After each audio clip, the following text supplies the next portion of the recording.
स्वागत आहे आपले एबीडी अकॅडमी या युट्यूब चॅनल वरती. मित्रांनो, या व्हिडिओच्या माध्यमाने आज आपण पोलीस पाटील पदभरतीचा 2024 ला जो पेपर झालेला आहे त्याचा स्पष्टीकरणाचा हा तिसरा भाग बघत आहोत. पहिल्या भागामध्ये एकूण 20 प्रश्न बघितले, त्यानंतर दुसऱ्या भागामध्ये एकूण 30 प्रश्न, अशा प्रकारचे एकूण 80 प्रश्नांपैकी 50 प्रश्नांची उत्तर आपण जाणून घेतलेली आहेत. अजून आपले 20 ते 30 प्रश्न सोडवायचे बाकी आहेत. ते प्रश्न आजच्या या भागामध्ये आपण सोडून घेत आहोत. यामध्ये बाकीचे जे पण राहिलेले प्रश्न आहेत ते आपण बघणार आहोत. पहिल्या आणि दुसऱ्या भागाला जर बघितलं नसेल तर त्याची लिंक व्हिडिओच्या डिस्क्रिप्शन बॉक्स मध्ये टाकून देतोय. हा व्हिडिओ बघून झाल्यानंतर ते देखील तुम्ही जाऊन बघू शकता, जेणेकरून तुमची प्रॅक्टिस व्यवस्थित होऊ शकते.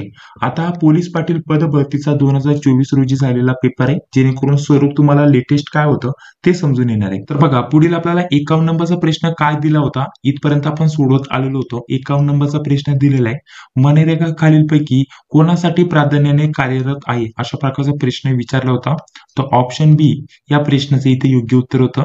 ग्रामीण भागामध्ये स्वच्छता करणे हे आपल्या प्रश्नाचं इथे योग्य उत्तर असणार आहे. पुढील 52 नंबरचा प्रश्न काय दिलेला आहे, जिल्ह्यावरतीच आलेला आहे. सिंधुदुर्ग जिल्ह्याला सुमारे टिंब किलोमीटर लांबीचा समुद्र किनारा लाभलेला आहे. तर आपल्या प्रश्नाचं योग्य उत्तर आहे 121. ऑप्शन क्रमांक क या प्रश्नाचं इथे योग्य उत्तर होतं. पुढील प्रश्न काय दिलेला आहे, आपल्याला इथं गणितावरती प्रश्न आलेला आहे. इथे प्रश्न काय दिलेला आहे, 15चा वर्ग आणि 4चा घन यांची वजाबाकी किती होईल, अशा प्रकारचा प्रश्न इथे विचारलाय. वर्ग म्हणजे काय, त्या संख्येला तेवढ्या संख्येने इथं आपल्याला गुणाकार करायचा आहे. हा झाला 15चा वर्ग, जसे की इथं 15चा वर्ग म्हणजे 15 गुणिले 15. ठीक आहे. तर आपल्या प्रश्नाचं योग्य उत्तर काय येईल, 225 हे आपल्या प्रश्नाचं इथे योग्य उत्तर येईल. हा झाला 15चा वर्ग आणि आपल्याला काय म्हटलेलं आहे, 4चा घन. 4चा घन म्हणजे 3 वेळेस गुणाकार, वर्ग म्हणजे 2 वेळेस गुणाकार, म्हणजे 4 गुणिले 4 गुणिले 4. ठीक आहे, अशा प्रकारचं आपण हे करू शकतो. तर 4 चोक 16, 16 चोक 64. ठीक आहे, 64 आपलं आलं. तर यांचं आपल्याला वजाबाकी किती येईल ते सांगायचंय. इथं 225 मायनस 64 वजाबाकीचं चिन्ह. तर आपल्या प्रश्नाचं उत्तर येतं 161. म्हणजे 161 कुठे दिले, ऑप्शन क्रमांक ड मध्ये आपल्याला 161 दिलेले आहेत. मग हे आपल्या प्रश्नाचं इथे योग्य उत्तर झालं. ठीक आहे, चला पुढील प्रश्न बघा. प्रश्न अतिशय महत्वाचे विचारले गेले होते. पुढे आपल्याला 54 नंबरचा प्रश्न काय दिलेला आहे, राज्यसभा दर किती वर्षांनी बरखास्त करण्यात येते, अशा प्रकारचा प्रश्न इथे विचारलाय. तर आपल्याला यावरती जर म्हटलं तर हा प्रश्न थोडा वेगळा विचारायला पाहिजे होता. त्याचं जर म्हटलं तर राज्यसभा ही बरखास्त होत नसते, याचा कार्यकाळ बरखास्त होत असतो. राज्यसभेचा कार्यकाळ किती वर्षांचा असतो असं जर म्हटलं तर आपल्याला सांगता आलं असतं, याचं उत्तर असतं 6 वर्षाचा कार्यकाळ असतो. ठीक आहे, परंतु बरखास्त डायरेक्टली होत नसते राज्यसभा. जे ठिकाण असतं, जे पण कार्यक्षेत्र असतं ते एकच असतं आणि फक्त जे कार्यकाळ असतो तो बदलत असतो, तो बरखास्त होत असतो. ठीक आहे, तर तो असतो 6 वर्षांचा. म्हणजे प्रश्न जर म्हटलं तर कसं आपल्याला इथं समजलं नाहीये मला स्वतःला जर म्हटलं तर, राज्यसभा दर किती वर्षांनी बरखास्त करण्यात येते, तर कार्यकाळ किती असतं, तर 6 वर्ष आपल्या प्रश्नाचं योग्य उत्तर असतं राज्यसभेचं. आणि जे पण कार्यस्थळ आहे तर ते कधी बदलत नसतं, ते एकाच ठिकाणी असतं, ते स्थळ एकच असतं. तर ते बरखास्त कसं होईल. ठीक आहे, तर एक तर याचं हे उत्तर असेल कधीच नाही, आणि एकतर जर म्हटलं तर कार्यकाळाचा जर विचार केला तर इथं वर्षांचं आपल्याला इथे विचारलंय. तर कार्यकाळाचा जर विचार केला, किती वर्षांचा कार्यकाळ असतो राज्यसभाचा, तर 6 वर्षांचा असतो. हे आपल्या प्रश्नाचे इथे मग तेव्हा हे उत्तर होईल. ठीक आहे, चला पुढील प्रश्न. इथं बघा आपल्याला काय म्हटलेलं आहे, आयपीसी म्हणजे काय. ठीक आहे, इथं आपल्याला आयपीसीचं इथं आपल्याला फुल फॉर्म विचारलाय. तर आयपीसी म्हणजे काय, आपण बोलतो ना आयपीसी धारा 1, 2, 3, 365 जे पण असतील ते, तर अशा प्रकारचं तुम्ही नक्कीच ऐकलं असेल. तर ते आयपीसी त्याचा फुल फॉर्म म्हणजे काय, तर मग आपल्याला याचा मराठीचा अर्थ काय सांगता येईल, भारतीय दंड संहिता. ठीक आहे, ऑप्शन क्रमांक 1 या प्रश्नाचं इथे योग्य उत्तर असणार आहे. ठीक आहे, अशा प्रकारचं ऑप्शन क्रमांक अ या प्रश्नाचं इथे योग्य उत्तर असणार आहे. पुढे बघा आपल्याला गणित बुद्धिमत्तावरती प्रश्न आलेला आहे. इथे काय म्हटलेलं आहे, 4 सममिती. ठीक आहे, 4 सममिती अक्ष, त्यानंतर पुढे आपल्याला चौरस. म्हणजे इथे काय दिलेलं आहे, 4 सममिती अक्ष, त्याला आपण काय म्हणतो, चौरस. म्हणजे चौरस अशा प्रकारचा, चारही बाजूंनी त्याची ज्या बाजू असतात त्यांची जी पण लांबी असते ती सारखीच असते. ठीक आहे, इकडून पण सम, इकडून पण सम म्हणजे सारखी, आणि इकडून पण सम म्हणजे 4 सममिती अक्ष, त्याला आपण काय म्हणतो, चौरस. तर आपल्याला पुढे काय म्हटलेलं आहे, एकच सममिती अक्ष, त्याला आपण काय म्हणतो, म्हणजे एकच सममिती अक्ष त्याला आपण काय म्हणतो, जसे की अशा प्रकारचं हे दिलेलं आहे, अशा प्रकारचं. तर याचा कुठला पण एकच जो बाजू असेल ती सममिती असेल, सारखी असेल, तर त्याला आपण काय म्हणतो मग, तर सारखं जर म्हटलं इथं 2 जर गेलं असतं तर आपला आयच झालं असतं. पुढील पुढील ज्या पण बाजू असतात एकमेकांच्या त्या सारख्या असतात. त्यानंतर इथं चौकोन जर म्हटलं तर हे देखील होणार नाही. वर्तुळ जर होणार नाही, यामध्ये कोणत्या प्रकारची सममिती नसते. अर्धवर्तुळ होऊ शकतं, ठीक आहे. जसं की आपलं हे वर्तुळ आहे, ठीक आहे, त्याचा अर्धवर्तुळ केलं, जसं की हे झालं अर्धवर्तुळ, ठीक आहे, हे झालं आपलं अर्धवर्तुळ. तर मग आपल्या प्रश्नाचं हे योग्य उत्तर असायला पाहिजे, अर्धवर्तुळ, ठीक आहे. कारण एकच सममिती अक्ष दिलेलं आहे, म्हणजे एक जे आपल्याला रेष दिलेलं आहे ती सारखी असायला पाहिजे समान रेषेमध्ये. तर मग ते काय झालं, एक सममिती अक्ष झालं, ठीक आहे. इथं 4 सममिती म्हणजे चारही रेषा सारख्या असायला पाहिजे सरळ रेषेमध्ये. तर तेव्हा ते झालं चौरस अशा प्रकारचं, म्हणजेच अर्धवर्तुळ. इथे आपल्या प्रश्नाचं इथे योग्य उत्तर असायला पाहिजे. पुढे आपल्याला बघा पुढील प्रश्न काय दिलेला आहे. तर आपल्याला प्रश्न दिलेला आहे, नीती आयोगाने जाहीर केलेल्या निर्यात पूर्व तयारी निर्देशकांच्या दुसऱ्या आवृत्तीनुसार महाराष्ट्राचा क्रमांक कोणता आहे, ठीक आहे. तर 1 नंबरला जर म्हटलं तर 1 नंबरला यामध्ये कोण आहे, तामिळनाडू, ठीक आहे. त्यानंतर 2 नंबरला कोण आहे, आपलं महाराष्ट्र राज्य, म्हणजे दुसरा क्रमांक आहे, ठीक आहे. ऑप्शन क्रमांक हे आपल्या प्रश्नाचं योग्य उत्तर पाहिजे. आणि त्यानंतर 3 नंबरला जर विचार केला तर कर्नाटक आहे. 4 नंबरला जर विचार केला तर आपल्याला गुजरात सांगता येईल. 5 नंबरला आपल्याला हरियाणा सांगता येईल. पुढे जर विचार केला तर तेलंगणा 6 नंबरला सांगता येईल, ठीक आहे. हे आपल्याला महत्वाची 3 असणार आहे, ठीक आहे. पहिलं कोण आहे, तामिळनाडू, महाराष्ट्र आणि कर्नाटक. हे आपल्याला महत्वाचे असणार आहे अशा प्रकारचे. हे सर्व तुम्हाला 6 महत्वाचे सांगितले. 7 नंबरला सांगितलं तर उत्तर प्रदेश आहे, हे देखील आपल्याला माहिती असणं गरजेचं असणार आहे. तर ही संपूर्ण लिस्ट वगैरे जशी आपण देतच असतो वेळोवेळी आपल्या चॅनलवरती, आपल्या टेलिग्राम चॅनलवरती, तर त्यामध्ये ही सर्व माहिती तुम्हाला ऑलरेडी दिलेलीच आहे. तर बघा आता आपल्याला पुढील प्रश्न कसा दिलाय, खालीलपैकी कोणते मूलभूत कर्तव्य नाहीत, अशा प्रकारचा इथे प्रश्न दिलाय. जर आपण वरचे जे 3 वाचले ना, लगेच समजून येत आहे हे जे आहे आपले मूलभूत कर्तव्य, ठीक आहे. परंतु नाही म्हटलेले जे 4 नंबरला दिले ना, पंचायत राज, आपल्याला राज्य निर्मिती करणे हे स्वतःच मूलभूत कर्तव्य, यामध्ये हे येतच नाहीये, ठीक आहे. लगेच समजून येतं, कोणाला या प्रश्नाचं उत्तर लगेच सांगते. पुढे बघा आपल्याला काय म्हटलेलं आहे, भारताच्या पहिल्या महिला IPS अधिकारी कोण आहेत, म्हणजे आपल्याला पहिल्या महिला IPS अधिकारी कोण आहे असा प्रश्न इथे विचारला गेलाय, महत्वाचा प्रश्न आहे. तर मग आपल्या प्रश्नाचं योग्य उत्तर काय होईल, किरण बेदी, ठीक आहे. ऑप्शन क्रमांक बी या प्रश्नाचं इथे योग्य उत्तर असणार आहे. या कुठल्या जर म्हटलं यांचं जन्मस्थान कुठलं आहे, तर आपल्याला अमृतसर सांगता येईल, ठीक आहे. अमृतसर इथे बघा त्यांचं जन्मस्थान जर म्हटलं तर अमृतसर आपल्याला सांगता येईल, जे की कुठे आहे, पंजाब, ठीक आहे. पंजाब हे आपल्याला माहिती असणं गरजेचं असणार आहे. आणि जर म्हटलं यांचा जन्म कधी झाला, तर 9 जून 1949 रोजी, हे आपल्याला माहिती असणं गरजेचं असणार आहे. आणि या भारताचे जर म्हटलं तर पहिल्या आपल्याला IPS अधिकारी महिलांमधील आपल्याला बघण्यासाठी भेटतील, ठीक आहे. तर ही आपल्याला इतर माहिती झाली. तर पुढे बघा आपल्याला काय दिलेलं आहे, स्पेशल प्रोटेक्शन ग्रुप हे कोणाला सुरक्षा प्रदान करतात. स्पेशल प्रोटेक्शन ग्रुप जो असतो ना, तो कोणाला सुरक्षा प्रदान करतात अशा प्रकारचा इथे प्रश्न विचारलाय. तर आपल्याला इथे हे समजायला पाहिजे, इथं जे स्पेशल प्रोटेक्शन ग्रुप दिलेला आहे याला आपण काय म्हणतो, SPG, ठीक आहे, SPG बोलतो. तर हा जो ग्रुप असतो, जी ही टीम असते SPG ची टीम, स्पेशल प्रोटेक्शन ग्रुप जो असतो, तर हे जर म्हटलं तर भारतातील जे प्रमुख व्यक्ती असतात ना, त्यांना प्रोटेक्शन, सुरक्षा प्रदान करण्याचं काम करतात. आता यामध्ये हे जर म्हटलं तर इथं बघा आपल्याला वरील सर्व ह्या प्रश्नाचं इथे योग्य उत्तर असणार आहे. कारण जरी म्हटलं तर राष्ट्रपती, पंतप्रधान झाले, उपराष्ट्रपती, हे जे पण महत्वाचे व्यक्ती आहे, तर त्यांना सर्वांनाच हे सुरक्षा प्रदान करण्याचं काम करतात. त्यामुळे वरील सर्व हे प्रश्नाचे इथे योग्य उत्तर असणार आहे. पुढे बघा आपल्याला काय म्हटलेलं आहे, कोणता वायू हा उच्च दाबाखाली साठवलेला नैसर्गिक वायू असतो. तर सांगा या प्रश्नाचं मग उत्तर. तर मग इथे आपल्या या प्रश्नाचं योग्य उत्तर काय असणार आहे, ऑप्शन क्रमांक ए, ठीक आहे, CNG, ठीक आहे. आपल्याला सांगता येईल उच्च दाबाखाली साठवलेला नैसर्गिक वायू असतो, CNG या प्रश्नाचं इथे योग्य उत्तर असणार आहे.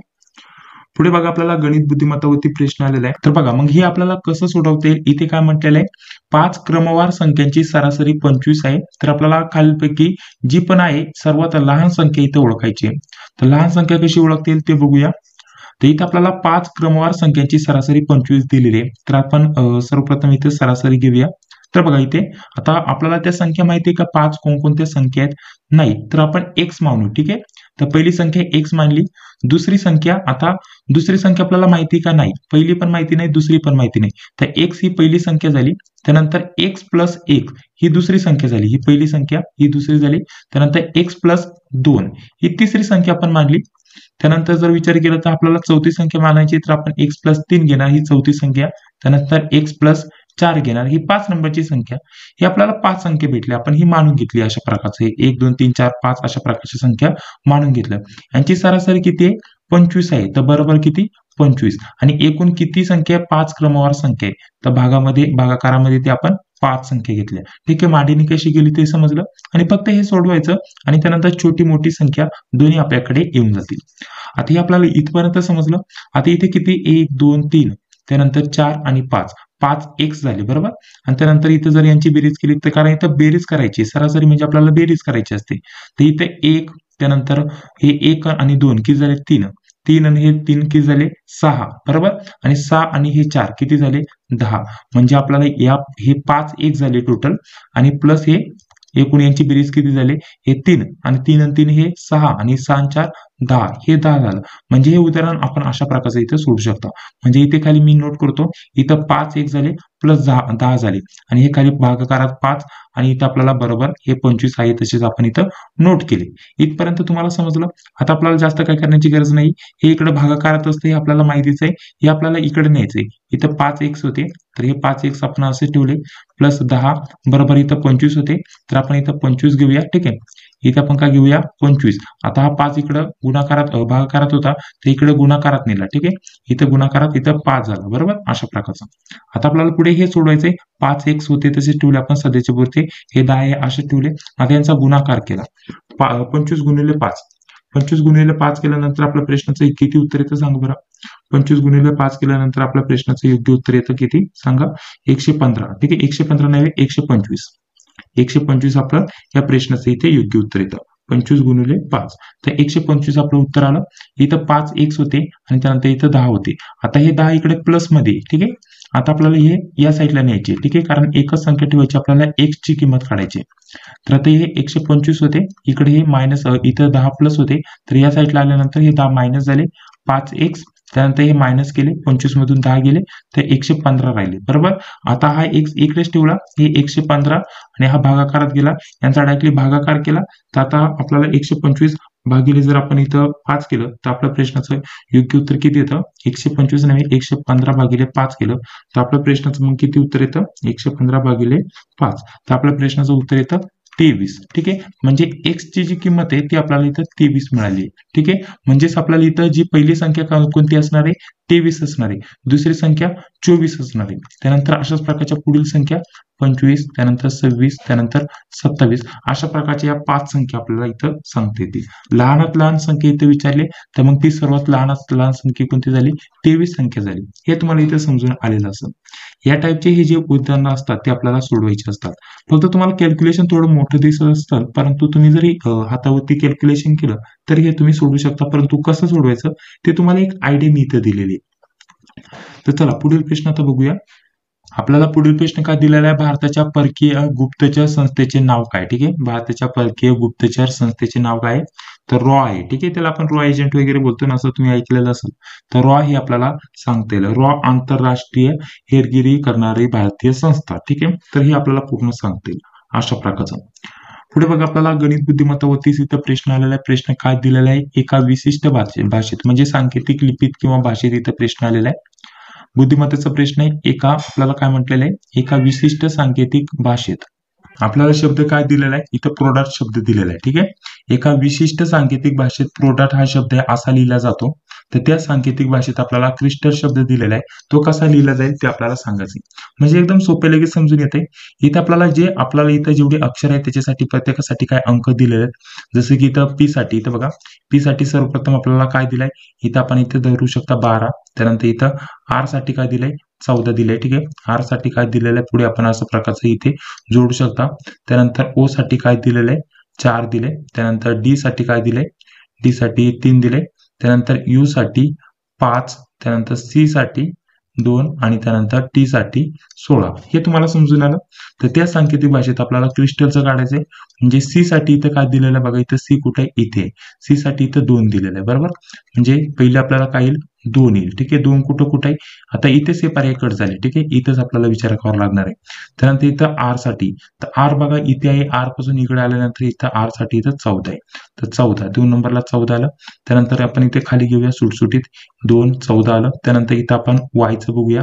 तर इथं वायचं कुठं दिसत आहे का? इथं वाय यामध्ये दिसत नाही. तर वायचं इथं आपण एक गाळलेला जागा सोडून दे. ठीक आहे, काय प्रॉब्लेम नाही. इथं एसचं दिसत आहे, एसचं कुठं दिसत आहे का? नाही. एसची पण इथं गाळलेला जागा सोडून द्या. त्यानंतर पुढे काय दिलेलं आहे? इथं आपल्याला टी दिलेलं आहे, बरोबर. आता टी इथे आहे बघा, टी. ठीक आहे, टीचं शेवटचं किती आहे? 16. 16 इथे आले. त्यानंतर ए ए आहे का कुठं? ए पण नाही, गाळलेल्या जागा सोडून द्या. आणि लास्टला आहे एल. एल पण कुठे नाही, एल पण इथं सोडून देऊया. ठीक आहे, तर आता आपल्याला काढण्याची गरजच नाही. हे आपल्याला डायरेक्टली अक्षरा वाईज इथं दिलेलं आहे. इथं बघा, इथं आपल्याला पहिली इथं 2 संख्या आहे, त्यानंतर इथं 14 संख्या आहे, इथं त्यानंतर 20 आणि 15 मध्ये येते, आणि त्यानंतर 16 3 नंबरची संख्या इथं बघा, आणि लास्टला 2 संख्या इथं सोडलेल्या. म्हणजेच याच्यावरतून लगेच आपल्याला समजून येते, या 3 ते 4 संख्येवरतून आपल्याला समजून येते ऑप्शन क्रमांक डी या प्रश्नाचं इथे योग्य उत्तर असणार आहे. समजलं? चला पुढील प्रश्न बघूया. पुढील आपल्याला प्रश्न काय दिलेला आहे? भारताचे विद्यमान उपराष्ट्रपती कोण आहेत? 2023 चे लेटेस्ट 2024 ते तुम्हाला विचारले आहेत. तर अशा प्रकारचा इथे प्रश्न विचारला गेला होता. भारताचे विद्यमान उपराष्ट्रपती कोण आहेत? तर मग आपल्या या प्रश्नाचं योग्य उत्तर काय होईल? ऑप्शन क्रमांक बी, जगदीप धनखर. ठीक आहे, हे प्रश्नाचं इथे योग्य उत्तर असणार आहे. पुढे आपल्याला राष्ट्रध्वजाच्या लांबीचे रुंदीशी कोणते प्रमाण आहे? लांबीचे व रुंदीचे कोणते प्रमाण आहे? अशा प्रकारचा प्रश्न असायला पाहिजे. इथे फक्त आपल्याला असं दिलंय, लांबीचे रुंदीशी कोणते प्रमाण आहे. काही प्रॉब्लेम नाही, फक्त आपल्याला व्यवस्थित समजून घ्यायचंय. तर 2:3 हे आपल्याला आपले जे राष्ट्रध्वज आहे, ठीक आहे, भारताचे राष्ट्रध्वज आपला, तर त्याचे लांबीचे रुंदीशी जे प्रमाण आहे ते आपल्याला सांगता येईल 2:3 हे आहे योग्य उत्तर. पुढे आपल्याला काय म्हटलेलं आहे? जगात सर्वात मोठी लोकशाही असलेला देश कोणता? तर प्रश्नाचं योग्य उत्तर असणार आहे भारत. ठीक आहे, त्या खालोखाल जर म्हटलं तर आपल्याला चीन हे येतं, त्यानंतर पाकिस्तान. ठीक आहे, या टाईपचे आपल्याला हे देश सांगता येतील. त्यानंतर पुढे बघा, आपल्याला समानार्थी शब्द विचारलाय. निरूपण या शब्दाचा आपल्याला समानार्थी शब्द विचारलाय. पुढे जर विचार केला तर आपल्याला पुन्हा इथे मराठीवरतीच प्रश्न आलेला आहे. मी निबंध लिहित आहे या वाक्यातील आपल्याला काळ ओळखायला सांगितलेलं आहे. तर आपल्याला सर्वांनाच माहिती आहे, जर म्हटलं तर हे आता सध्या वर्तमान काळातील वाक्य आहे. ठीक आहे, तर आपल्याला हे रीती वर्तमान काळाचं एक पूर्ण वर्तमान काळाचं आहे, साधा अपूर्ण जे पण असेल ते आपल्याला ओळखायचं आहे. तर सांगा बरं मग उत्तर. तर मग आपल्याला इथे समजून काय येतंय की ही जी क्रिया आहे ही अपूर्ण क्रिया आहे. ठीक आहे, लिहिण्याची क्रिया आता चालू आहे, वर्तमानामध्ये ही आपण क्रिया करत आहे, आणि जी क्रिया आहे ती अपूर्ण आहे. त्यामुळे अपूर्ण वर्तमान काळाचंही आपल्याला वाक्य सांगता येईल. जी क्रिया आहे ती आपल्याला पूर्ण करायची, परंतु ती आता सध्या अपूर्ण आहे, त्यामुळे अपूर्ण वर्तमान काळाचं हे वाक्य झालं. मराठीवरती प्रश्न होता. मित्रांनो, पुढे व्हिडिओ कंटिन्यू करण्या अगोदर आपल्यासाठी अतिशय महत्त्वाची माहिती देत आहे. स्पेशल पोलीस पाटील या पदासाठी आपण काय महत्त्वाच्या नोट्स काढलेल्या आहेत, त्या नोट्स विषयी तुम्हाला सविस्तर माहिती देत आहे. या नोट्स मध्ये तुम्हाला काय काय भेटणार आहे त्याच्याविषयी माहिती देतो. महत्त्वाची चालू घडामोडी, प्रश्न उत्तरे बघण्यासाठी भेटतील. मागील प्रश्नपत्रिका, ही जी प्रश्नपत्रिका सोडत आहोत, ही प्रश्नपत्रिका मागील 20 ते 25 प्रश्नपत्रिका, 1-2 नव्हे तर 20 ते 25 प्रश्नपत्रिका तुम्हाला बघण्यासाठी भेटतील. या सर्व प्रश्नपत्रिकांसोबत महत्त्वाची चालू घडामोडी, आपल्या महाराष्ट्राविषयी महत्त्वाची, भूगोलाविषयी माहिती, जीकेची माहिती झाली. यामध्ये सामान्य ज्ञानचे महत्त्वाचे प्रश्न संच झाले, ऑलराऊंडर. त्यानंतर पुढे अजून महत्त्वाचं म्हटलं तर महाराष्ट्राचे मंत्रिमंडळ झालं. आता नांदेड जिल्ह्याचा पेपर आहे, त्यासाठी स्पेशल नांदेड जिल्ह्याची सेपरेट माहिती. अहमदनगरचा पेपर आहे, सोलापूरचा पेपर आहे, सिंधुदुर्गचा पेपर आहे. तर त्या सर्व जिल्ह्यांची सेपरेट जिल्ह्यानुसार माहिती काढली. ज्या पण जिल्ह्यातून तुम्ही अर्ज केला असेल त्या जिल्ह्याची तुम्हाला सेपरेट माहिती उपलब्ध करून दिली जाते. तर या जिल्ह्यामध्ये कोण कोण महत्त्वाचे पदावरती कोण कोण व्यक्ती, त्यांची नावं झाली, चालू माहिती झाली, त्यासोबत तुमच्या जिल्ह्याविषयी जी पण भूगोलाची माहिती असेल ती माहिती झाली, ऐतिहासिक माहिती झाली. ठीक आहे, पर्यटन स्थळ वगैरे महत्त्वाची ठिकाणं त्याच्यावरती प्रश्न विचारले जातात. तर जिल्ह्याची सेपरेट माहिती तुम्हाला भेटून जाते. आणि त्यासोबत अजून एक व्हॉट्सअप ग्रुप तयार केलाय, याच्यावरती कोणताही अपडेट आलं, निकाल लागला, काय ऍडमिट कार्ड आलं, नाही तर इथून पुढे परीक्षा होईपर्यंत जे पण अपडेट असतं ते तुम्हाला या ग्रुपवरती मी उपलब्ध करून देत असतो. मागील 20 ते 25 प्रश्नपत्रिका, यासोबत मराठीचे तुम्हाला स्टडी मटेरियल भेटेल, पोलीस पाटलाचे अधिकार कर्तव्य झालं, इतर माहिती झालं ते भेटेल, चालू घडामोडीचे 1-2 सेपरेट पीडीएफ आहे ते तुम्हाला बघण्यासाठी भेटतील, अभ्यास करण्यासाठी. भूगोलाची, इतिहासाची माहिती ती तुम्हाला बघण्यासाठी भेटेल. गणित व बुद्धिमत्ता संपूर्ण दिलेल्या अभ्यासक्रमानुसार ते दिले, ते तुम्ही वापरू शकता. पोलीस पाटलाचे अधिकार कर्तव्य याचं सेपरेट पीडीएफ दिलेलं आहे, ते तुम्ही वापरू शकता. वरती बघा गणित बुद्धिमत्ताचं पीडीएफ आहे. हे सर्व तुम्हाला वेगवेगळं टायपिंग मटेरियल बघण्यासाठी भेटेल. जे पण प्रश्नपत्रिका आहेत त्या फक्त तुम्हाला सेपरेट बघण्यासाठी भेटतील अशा प्रकारचा. आणि जे पण आपलं स्टडी मटेरियल आहे जे आपण काढलेलं आहे ते टायपिंग मध्ये तुम्हाला बघण्यासाठी भेटेल. ठीक आहे, अशा प्रकारचं तुम्ही बघू शकता. हे आपण अशा प्रकारचं स्वरूप ठेवलेलं आहे. हे सर्व आपण आपल्या नोट्स मध्ये तुम्हाला खूपच कमी किमतीमध्ये उपलब्ध करून देत आहोत. लेटेस्ट आता झालेल्या 20 ते 25 प्रश्नपत्रिका भेटतील बघा. यामध्ये तुम्हाला काय काय देण्यात येणार आहे सर्वप्रथम इथे तुम्हाला माहिती देऊन घेतो आणि त्यानंतर हे तुम्हाला कसं भेटणार ते सांगतो. यामध्ये झालेल्या 20 ते 25 प्रश्नपत्रिका तुम्हाला बघण्यासाठी भेटतील. त्यासोबत पोलीस पाटलाचे अधिकार आपल्याला अभ्यासक्रमामध्ये काय दिलंय पोलीस पाटलाचे अधिकार व कर्तव्य इतर माहिती झालं तर याचे तुम्हाला सेपरेट पीडीएफ बघण्यासाठी भेटेल. त्यानंतर गणित व बुद्धिमत्ता सेपरेट जर म्हटलं तर पीडीएफ दिलेलं आहे त्यामध्ये टॉपिक नुसार कसे उदाहरणं विचारले जातात ते कसे सोडवायचे असतात त्याचं सेपरेट पीडीएफ दिलेलं आहे. 20 ते 25 प्रश्नपत्रिका इथे सेपरेट दिल्या आहेत. त्यानंतर अजून 3 नंबरला जर म्हटलं तर मराठीचं सेपरेट पीडीएफ दिलंय. मराठी कधी कधी इंग्रजीवरती सुद्धा प्रश्न विचारले जातात तर प्लस तुम्हाला इंग्रजीही दिलेलं आहे. शक्यतो तुम्हाला इंग्लिश थोडं अवघड जाईल परंतु तुम्हाला अभ्यास करायचा असेल तर इंग्रजीही तुम्ही वापरू शकता. पुढे 4 नंबरला जर म्हटलं तर आपल्याला अजून काय भेटणार आहे सामान्य ज्ञान. ठीक आहे सामान्य ज्ञानचे महत्त्वाचे प्रश्न उत्तर प्रश्न संच बघण्यासाठी भेटणार आहे. अजून पुढे जर म्हटलं तर चालू घडामोडीवरती तुम्हाला सेपरेट माहिती भेटणार आहे. त्यानंतर अजून 6 नंबरला जर म्हटलं तर तुमच्या जिल्ह्याची माहिती जिल्ह्याची माहिती यावरती तुम्हाला प्रश्न विचारले जातात 7 ते 8 किंवा 10 प्रश्न. तर हे अशा प्रकारचा अभ्यासक्रम दिलेला आहे त्यानुसार हे आपल्याला स्टडी मटेरियल भेटणार आहे. हे 5 ते 6 विषयांचे स्टडी मटेरियल आणि मागील 20 ते 25 प्रश्नपत्रिका सर्व पीडीएफ फॉर्मॅटमध्ये व्हॉट्सअपवरती तुम्हाला भेटणार आहे. त्याची प्राइस आपण ठेवलेली आहे 199 रुपीज. ठीक आहे 199 रुपये पेमेंट ठेवलेलं आहे. जर तुम्हाला जॉईन व्हायचं असेल घ्यायचं असेल तर तुम्हाला एक नंबर देते बघा इथे तुम्हाला तो नंबर दिसेल 91 39 64 31 99. ठीक आहे 91 39 64 31 99 या नंबरवरती फोन पे गुगल पे किंवा पेटीएमच्या माध्यमाने तुम्हाला पेमेंट करायचे. पेमेंट झाल्यानंतर याच नंबरवरती व्हॉट्सअपवरती तुम्हाला स्क्रीनशॉट पाठवायचा. ठीक आहे याच नंबरवरती व्हॉट्सअपवरती तुम्हाला स्क्रीनशॉट पाठवायचा पेमेंट झाल्याचा. त्यानंतर अगदी 5 ते 10 मिनिटांमध्ये हे सर्व स्टडी मटेरियल तुम्हाला व्हॉट्सअपवरती पीडीएफ फॉर्मॅटमध्ये सेंड केलं जाईल. ठीक आहे तर ज्या पण विद्यार्थ्यांना लवकरात लवकर जास्तीत जास्त रिव्हिजन करायची असेल प्रॅक्टिस करायची असेल माहिती पाहिजे असेल तर लवकरात लवकर पेमेंट करा स्क्रीनशॉट पाठवा. त्यानंतर 5 ते 10 मिनिटांमध्ये तुम्हाला सर्व माहिती सेंड केली जाईल. अजून यामध्ये काय होतं विद्यार्थी कॉल एसएमएस करत बसता पुन्हा तुम्हाला हे डेमो वगैरे मी दिलेलं आहे माहिती सर्व सांगितलेलं आहे पुन्हा कॉल करून तुम्ही तेच विचारता. कोणत्या प्रकारची चिंता करू नका. आपला अकॅडमीचा ऑफिशियल नंबर आहे इथे तुम्ही बघू शकता. इथे व्हॉट्सअप त्याच्यावरती चालू आहे हे तुम्ही बघू शकता. आता तुम्ही कॉल करून नाही तर मेसेज करून टाइमपास पूर्ण होतो आम्हाला पण रिप्लाय द्यायला वेळ नसतो आणि त्यामध्ये काय होतं तुमचा पण वेळ वाया जातो आणि आमचा पण वेळ वाया जातो. जर तुम्ही पेमेंट केलं आणि स्क्रीनशॉट पाठवल्यानंतर तुम्हाला 5 ते 10 मिनिटं किंवा 15 मिनिटांमध्ये तुम्हाला पीडीएफ सेंड नाही झाले तर डायरेक्टली कॉल करा. ठीक आहे आणि एसएमएस करत बसू नका डायरेक्टली कॉल करा आणि विचारा की आमचं पेमेंट झालंय आणि अजून आम्हाला पीडीएफ सेंड केलं नाही तर तुम्हाला अगदी 5 ते 10 मिनिटात सेंड तर होऊनच जातात परंतु नाही झालं तर तुम्ही कॉल करा आणि त्यानंतर अगदी 2 मिनिटांमध्ये तुम्हाला हे सर्व काही सेंड करून दिलं जाईल. यामध्ये एक नव्हे तर 20-30 पीडीएफ आहे त्यामुळे थोडासा वेळ लागू शकतो 5-10 मिनिटं तेवढं फक्त वाट बघायची. त्यानंतर 5 ते 10 मिनिटांमध्ये सर्व काही तुम्हाला हे उपलब्ध होऊन जातं. तर अशा प्रकारचं आपण स्वरूप ठेवलेलं आहे. जर पाहिजे असेल तर लवकरात लवकर तुम्ही जॉईन व्हा जेणेकरून इथून पुढे सर्व काही स्टडी मटेरियल आणि आतापर्यंतचे हे जे पण आहे ते लगेच तुम्हाला भेटून जाणार आहे. व्हॉट्सअप ग्रुपची लिंक दिली जाते त्याला लगेच जॉईन होऊन घ्यायचं तिथे सर्व काही अपडेट तुम्हाला वेळोवेळी दिले जातात. तर चला आता पुढे व्हिडिओ कंटिन्यू करूया. पुढील प्रश्न काय दिलेला आहे घड्याळामध्ये ठीक 8 वाजता तास काटा व मिनिट काटा यांच्यामध्ये किती अंशाचा कोन होईल अशा प्रकारचा इथं प्रश्न विचारला गेलाय. जसं की एक घड्याळ काढलं इथं 12 आहे त्यानंतर 1 2 त्यानंतर इथे 3 घेतले 4 5 6 त्यानंतर 7 8 इथे घेतले 9 त्यानंतर 10 आणि 11 बरोबर फक्त समजण्यासाठी. आता हे पूर्ण सर्कल आहे याचं जर म्हटलं तर आपल्याला हे 360 डिग्री अंशाचं असतं हे आपल्याला माहिती आहे. हे 360 अंशाचं असतं हे आपल्याला तर सर्वांनाच माहिती आहे. आता यामध्ये हा जो गॅप आहे प्रत्येकामध्ये हा जो गॅप आहे तर हा किती असतो प्रत्येकाच्या मध्ये 30-30 डिग्री अंशाचा असतो. ठीक आहे आपल्याला 30-30 अंशाचा असतो हे आपल्याला इथं समजून चालायचंय. इथे आपल्याला माहिती आहे 9 आणि 12 जर विचारलं असतं तर डायरेक्टली काटकोन तयार होते म्हणजे याच्यामध्ये किती म्हणजे कोणता कोण तयार होतोय 90 अंशाचा कोण तयार होतोय. प्लस तुम्हाला सांगितलं प्रत्येकामध्ये 30-30 अंशाचा इथं आपल्याला फरक आहे. तर 90 प्लस हे 30 किती झाले 120. ठीक आहे तर मग 120 आपल्या प्रश्नाचं इथे योग्य उत्तर असणार आहे. तर प्रत्येकामध्ये 30-30 असतं. अजून आपल्याला जर म्हटलं तर हा आपला तास काटा जो असतो प्रत्येक जर म्हटलं तर प्रत्येक मिनिटाला हा तास काटा 1/2 पुढे जात असतो.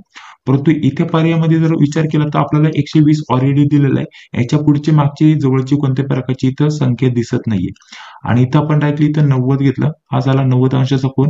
आपल्याला 8 वाजेपर्यंत इथं काटा काढायचा आहे म्हणजे इथे अजून 30 गेले हे 90 आणि हे प्लस अजून 30 अंशाचा कोन आपल्याला सांगितलं 30-30चं गॅप असतं म्हणजे 9 आणि 3 किती झाले आपल्याला 9 आणि 3 सांगता येईल 120.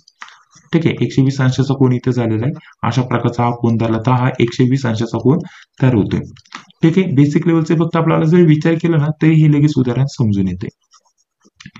तर चला पुढील प्रश्न बघा, 71 नंबरचा आपला प्रश्न चालू आहे. तर पुढील प्रश्न काय दिलेला आहे, दिल्लीमध्ये DTC बस करिता डिझेल किंवा पेट्रोल ऐवजी CNG चा वापर केला जात आहे.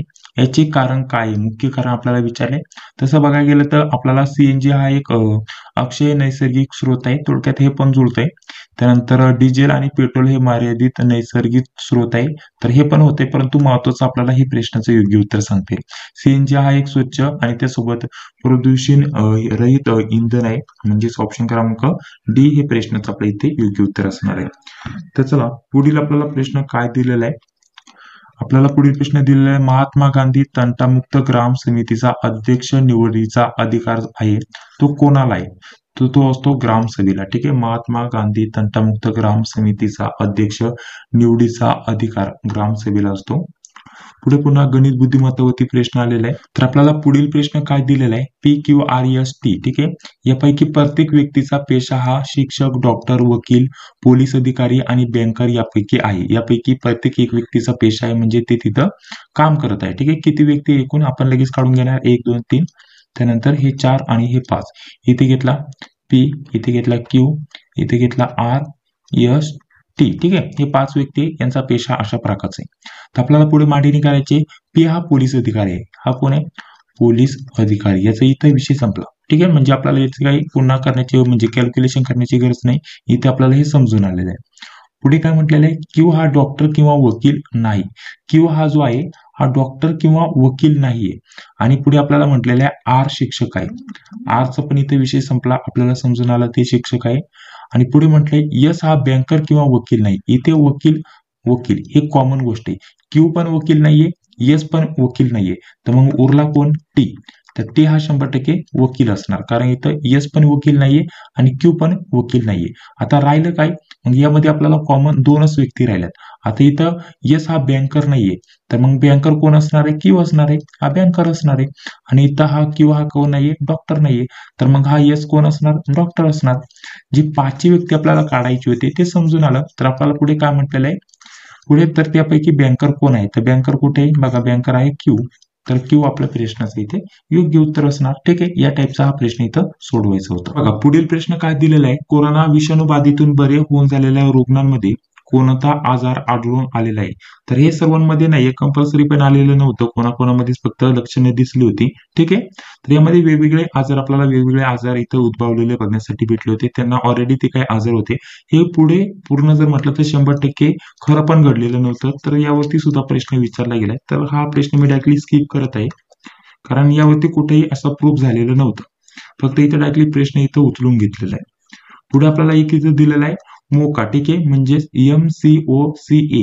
तर हा जो कायदा आहे कशा विरुद्ध वापरला जातो? तर हा संघटित गुन्हेगारी या विरुद्ध आपल्याला मोका हा कायदा वापरला जातो, संघटित गुन्हेगारी या विरुद्ध. पुढे बघा आपल्याला काय दिलेलं आहे, भारुड हा काव्य प्रकार कोणामुळे ओळखला जातो? महत्वाचा प्रश्न आहे, यावरती भरपूर वेळेस प्रश्न विचारला गेलाय.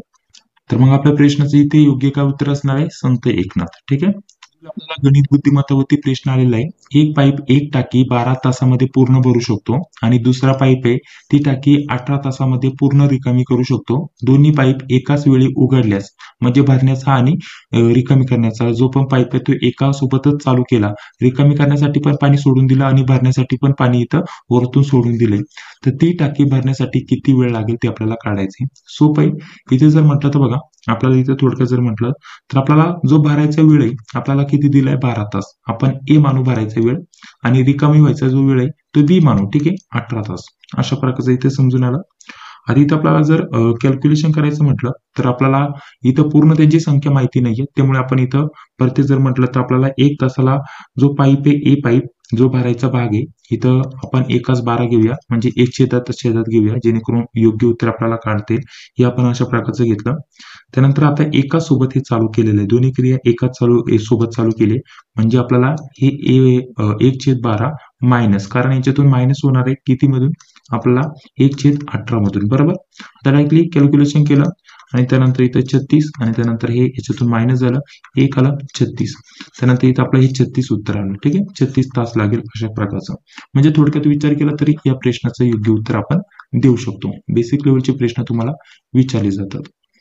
तर आपल्याला पुढील प्रश्न काय दिलेला आहे, खालीलपैकी कोण मुंबईमधील किन्नर कार्यकर्ता आहे आणि याची 2019 मध्ये भारतीय निवडणूक आयोगाद्वारे निवडणूक दूत म्हणून नियुक्त करण्यात आली आहे. महत्वाचा प्रश्न आहे.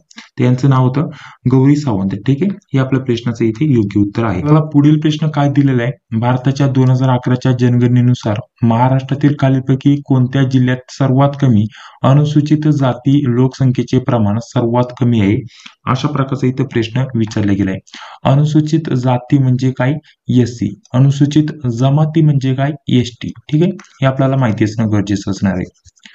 तर सर्वात कमी प्रमाण कोणत्या जिल्ह्यामध्ये आहे ते विचारले, तर आपल्याला सांगता येईल नंदुरबार या जिल्ह्यामध्ये सर्वात कमी आहे. किती टक्के असं देखील विचारलं जाऊ शकतं, तर 2.9% एवढं प्रमाण आहे आपल्याला नंदुरबार जिल्ह्यामध्ये. आणि सर्वाधिक कुठं आहे या जातीचं प्रमाण, तर आपल्याला सांगता येईल अकोले. ठीक आहे, अकोला या जिल्ह्यामध्ये. इथे किती प्रमाण आहे, 20.1%. ठीक आहे, 20.1% एवढं प्रमाण आपल्याला सांगता येईल. अनुसूचित जातीचं मी तुम्हाला सांगत आहे. तर नंदुरबार सर्वात कमी आहे, हे आपल्या प्रश्नाचं योग्य उत्तर असणार आहे. लास्टचा शेवटचा 80 नंबरचा प्रश्न आहे, कैद्यांना अभिवचन रजा मंजूर करण्याचा अधिकार खालीलपैकी कोणत्या अधिकाऱ्यास आहे, तर विभागीय जे आयुक्त असतात त्या अधिकाऱ्यास हा अधिकार असतो. ठीक आहे, ऑप्शन क्रमांक डी या प्रश्नाचं इथे हे योग्य उत्तर असणार आहे. तर अशा प्रकारचे यामध्ये एकूण आपण 80 जे प्रश्न होते 3 भागामध्ये डिवाइड करून हे सोडून घेतलेले आहेत. जर म्हटलं तर 2 भाग आपण ऑलरेडी घेतले होते, हा तिसरा भाग होता. तर याचं सर्व स्पष्टीकरण मी तुम्हाला या व्हिडिओच्या माध्यमाने दिलेत आणि 2 जे भाग आहेत ते तुम्हाला व्हिडिओच्या डिस्क्रिप्शन बॉक्समध्ये भेटून जातील, तिथून जाऊन तुम्ही ते बघू शकता. यामध्ये तुम्हाला कोणत्या प्रकारची अडचण आली असेल तर कमेंट बॉक्समध्ये सांगायला विसरू नका. व्हिडिओ जर आवडला असेल तर नक्कीच या व्हिडिओला एक लाईक करा. चॅनलवरती तुम्ही पहिल्यांदा आला असाल तर चॅनलला सबस्क्राईब करा. ज्या कमी वेळात जास्तीत जास्त रिव्हिजन करण्यासाठी तुम्ही आपल्या नोट्स देखील वापरू शकता. ठीक आहे, काय प्रश्न असतील तर कमेंट करा. भेटूया पुढील व्हिडिओमध्ये. जय हिंद, जय महाराष्ट्र.